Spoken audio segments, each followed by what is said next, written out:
Radio One, musique, info et vous sur le www.r1.mu.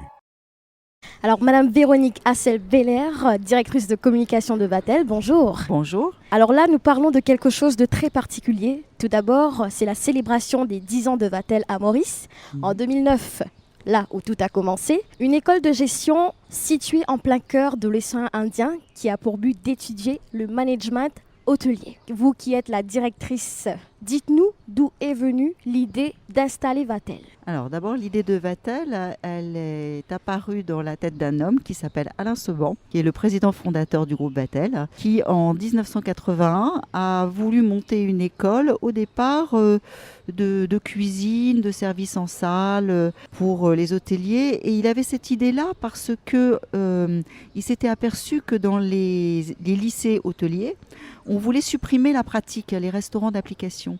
Et lui, il était convaincu que pour devenir un très bon hôtelier, il faut toujours associer la théorie, les cours théoriques, à la pratique, à l'expérience professionnelle. Et donc, il a décidé de monter la première école en 1981 à Paris. Il a monté la suivante à Lyon, toujours en France, en 84. Et puis, en 1989, il a créé l'école de Nîmes, dans le sud de la France. Cette école, elle est sortie de terre et en même temps, elle est sortie de sa tête sur 14 000 m². Il y a un hôtel d'application de 42 chambres avec 4 suites, un restaurant gastronomique, une brasserie, un spa et à côté, des salles de classe, une cafétéria pour les étudiants, une résidence, des cours informatiques, etc. Et pourquoi s'installer à Maurice et à Rodrigue ? Alors, au départ, le directeur du développement international qui s'appelait Henri Magne, à l'époque, c'était dans les années, si je ne me trompe pas, en 2007, avait été effectivement sollicité par les collectivités locales, par les collectivités territoriales de Maurice, pour installer une école. Et puis, il se trouve que on a en même temps reçu un coup de téléphone de monsieur Renaud Azéma qui avait mis aussi le désir d'ouvrir une école à Maurice. Eh bien, ça tombait bien.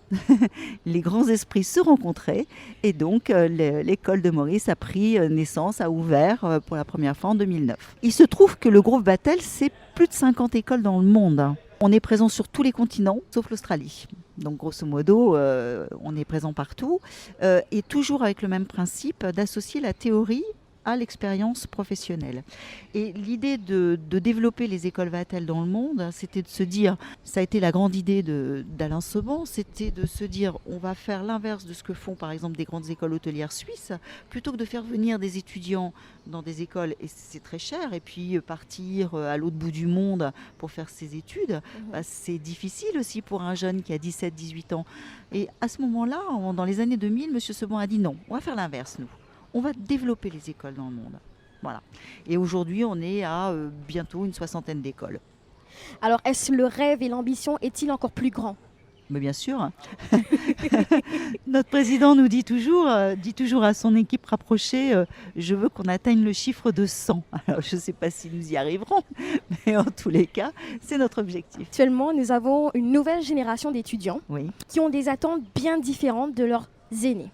Oui. Ils s'imaginent déjà chefs d'entreprise à moyen terme et rêvent aussi d'une progression salariale rapide. Oui, certes, mais justement, les étudiants Vatel ont sans doute ces rêves-là, mais ils ont surtout, je crois, une chose en commun. Moi, j'ai beaucoup voyagé dans les écoles. J'ai vu des étudiants moscovites, des étudiants mauriciens. J'ai rencontré des étudiants à Rodrigue hier soir. Et je trouve qu'ils ont tous l'œil qui brille à l'idée de faire plaisir. Faire plaisir, c'est justement d'avoir le sens de l'hospitalité. Ça veut dire, alors, on a de la chance, on est dans un secteur comme le tourisme où on peut effectivement gravir assez vite les échelons, mais à quand même 2 conditions. La première, c'est de travailler, et la deuxième, c'est d'aimer ce que l'on fait. Voilà.